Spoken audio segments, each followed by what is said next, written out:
Greetings, I'm Dr. Warren Smedley. Today we're going to talk about creating a winning executive briefing. Most healthcare executives at some point or another are having to give briefings to their executive team, either to the CEO and the senior executives or to a board of trustees. We'll have a separate video for trustee presentations, but to your executive briefings, you may do them quarterly, you may do them monthly, you may do them annually, or you may have an annual strategic plan presentation. But when you're giving a briefing to an executive team, we want you to be as powerful as possible, as effective as you possibly can. Stay focused on your purpose. The purpose may be different for different kinds of briefings. You may have a monthly financial briefing. You may have a quarterly strategy meeting. You may have an annual strategic planning meeting. Stay focused on the particular purpose and on your audience as well. We'll talk about that. Adequate preparation will reduce anxiety. To the extent that you take the time to do proper preparation, will help you feel more confident when you get there. So as you're thinking about an executive briefing, you need to be asking yourself, what's the purpose of this particular meeting? Is it to give a performance report, a financial report or performance report? Is it to request capital or a budget or something for the coming year? Is it simply to educate or gain understanding and to support some kind of an initiative you've got in place? Consider the setting. The setting is going to be very important. Is this an all-day, quarterly briefing, the kind of thing that people sit in a room for a long time, maybe half a day, or an all-day meeting where your peers are coming and cycling through and giving their reports? Or is this a sort of a one-shot briefing on a particular initiative that you've been asked to work on? Where do you fit on the agenda? If you're at the end of the agenda or even in the middle of the agenda and it's a 3.5 or 4 hour meeting, those folks are going to be tired. And how you present is going to be important. If you're first on the agenda, they're going to be fresh and ready to go. So it'll be different. So think about the setting and where you are on the agenda. And then prepare questions. This is probably the area that raises the most anxiety, is how to prepare for questions and answers, because it's hard to know exactly what someone's going to ask. It's hard to prepare ahead of time for what someone's going to ask, but you can probably anticipate the possible questions that will come up. I also recommend that you prepare a few of your own questions so that if they don't ask a question, you might just say, well, in preparing for this, I anticipated you might ask me this question about this particular aspect of the project, and then answer your own question. Need to know your audience.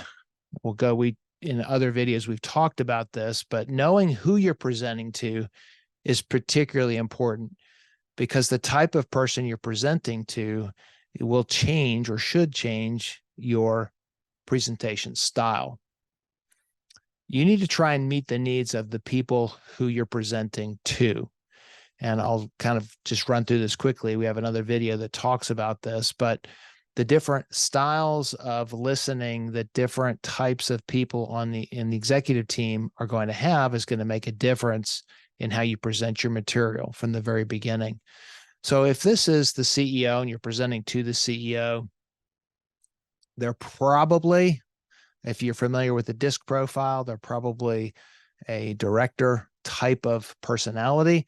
And that means they probably want enough facts to make a decision. They want it to be quick, to the point. They don't want a whole lot of fluff. They're probably stressed for time, and they're wanting to make a decision based on the facts. So get them the facts, help them understand what you need, why you need it, and what the point is. If you're presenting a financial budget and you've got the CFO in the room, the CFO is probably much more of a detail-oriented person. In this case, they call it conscientious or an analyst. They're much more interested in the details and the facts. They're going to want to have the details of the finances available to them, and you're going to need to prepare extra well on all the financial things. In fact, you may have a separate handout that you would give them as a follow-up to your presentation. They will ask a lot of questions, and you need to be prepared to answer questions about the finances. Influencers, the marketing people, if you're presenting to the marketing team trying to get marketing dollars for an expanded marketing program, they're called influencers. They typically think out loud. They like to brainstorm. They like to talk. They're going to ask questions, but more in the area of brainstorming. So they're going to brainstorm. They're not quite as interested in the facts as they are in the results and the outcomes. They like to talk out loud and think out loud. So they may actually be asking questions, but really they're thinking out loud. So be prepared to give them the time to talk through an issue with you so that they can understand it. That's how they're going to learn and understand.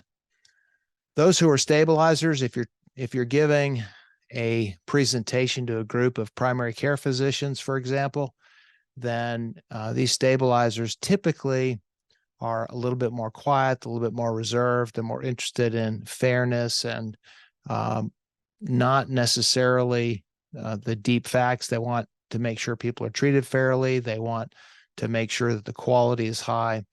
They're not likely to ask as many questions. So in this case, you might prepare yourself with some questions that you think are important for them to know. And if they don't ask them, then insert those in the questions and answers, period. The bottom line is to make sure that your presentation to this particular team is appropriate for their needs, not just yours. When you're preparing for your presentation, make sure you prepare personally. Stay focused. This is not the time to make some kind of a statement, a social statement or something else. This is an executive briefing. You want to stay focused. You want to be professional. You have every right to be confident because you're reporting on your material, assuming you own it. You've earned the right to do it. So this is your material. Be confident. They're wanting to learn from you about this particular issue, whatever it is. They're wanting this information from you. So remember that. Don't be nervous about it.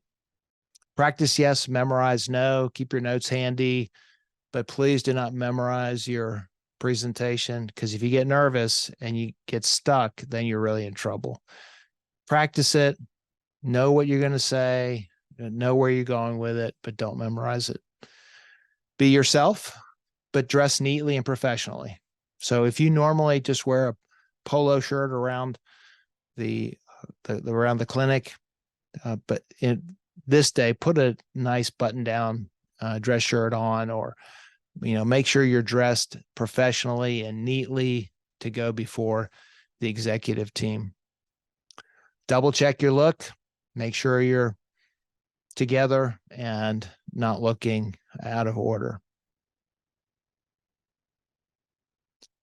One of my biggest recommendations to people, and very few people actually do it because it takes a little bit of thinking, is open with a compelling story to share.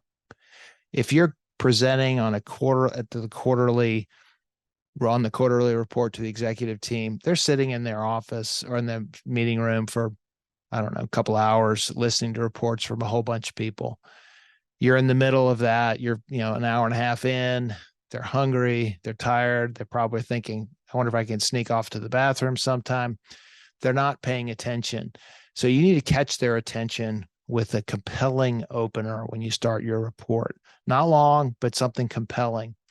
And if it's appropriate, choose a brief yet compelling story that supports the mission of the organization. So share a feel-good story that supports the mission and makes the executive team feel proud to be part of that organization. Something your department did, a good patient outcome, a thank you that the patient wrote or said, something that was positive. Somebody went above and beyond the call of duty, and they were recognized by the community or by a patient. Tell something short that makes the executive team proud to be part of that organization. They're going to sit up and pay attention to that. Emphasize a favorable patient outcome. Highlight the quality and commitment of your team. Start your briefing with a story. Keep it brief. Don't ramble. Don't waste a lot of time. This is not a 15-minute story. This is a 90-second story, something quick that you can share. When you're making your presentation, something I tell people, please don't ever do this, and I hear it all the time. Never apologize for being unprepared or being nervous. Now, having said that, I'll say never be unprepared. Never come to a meeting like this unprepared. But sometimes that happens. Sometimes somebody grabs you and yanks you down the hall and says, quick, you need to, they're meeting in here and they need an update on your particular issue. You may not be prepared. Never go to a structured presentation where you have the opportunity to be prepared. Never go there unprepared, but never stand in front of that group and tell them, I'm sorry, I'm not prepared, or I'm sorry, I'm really nervous. And the reason I tell you that is that until you tell them that you're nervous or unprepared, they don't know. They don't know. You do your best. You always do your best, but don't tell people that you're nervous or unprepared. Jokes rarely work. There are a few people once in a while who are really gifted and can get away with it, but I would skip the jokes. I would skip trying to tell a joke. They usually fall flat. And unless you're really good at it, try to skip that. Sometimes I'll throw in a slide or two that has something funny in it just to keep people awake. That's fine, as long as you can kind of put it in there appropriately. Always begin with an attention-getting opener. We just talked about that. Startling statement or critical fact, a story. There it is. Avoid the claw. And this is a hand gesture that is very inappropriate. So you see this gentleman here. He's standing up in front of a group. He's got his hand up, and it looks like he's got this claw grabbing at his audience. That's actually aggressive. It's threatening. The psychology behind that is very negative. It does not help you. If you're using your hands, which I always recommend you do, feel free to move and appropriately move. But you do like this lady here. Hold your hand out, palm up. This is soft. It's welcoming. This is a much more positive and favorable way to use your hands in a discussion. When you're presenting with PowerPoint, I recommend the 6x6 rule, and that is, to the extent that you can, try to keep your PowerPoints to no more than 6 lines, no more than 6 words per line, to keep it simple. Your PowerPoint is not the presentation. You're the presentation. Your PowerPoint is there to support the presentation. People worry all the time about making a mistake or saying something wrong or sounding stupid. Who cares? If you lay an egg, admit it. Step back, look at it, admit it, and then move on and forget about it. People are incredibly forgiving because they know that they worry about the same thing when it's their turn to stand up in front of everyone. If you make a mistake, it's fine. Oops, sorry. Didn't mean it that way. Just going to put it behind you and move on. Don't let it interfere with your presentation. When you're doing PowerPoint slides, spend extra time on the slides. Slides should not make sense without you. So if you took your presentation, printed it out, and handed it to your next door neighbor, it should make absolutely no sense to them unless you're there to explain it. If it does make sense to them, then you've given too much information in your presentation. 6x6 rule, we just mentioned that. Use high contrast to make them simple. You want them to be visible in any kind of a room. Typically in an executive briefing, you're in a large room with a large screen. If you have soft colors, it's hard to see from a distance. Use animations to highlight important facts. Don't throw these spreadsheets up on your screen where you can't see specific numbers that you're trying to point out. Pull them out, blow them up, summarize them somehow.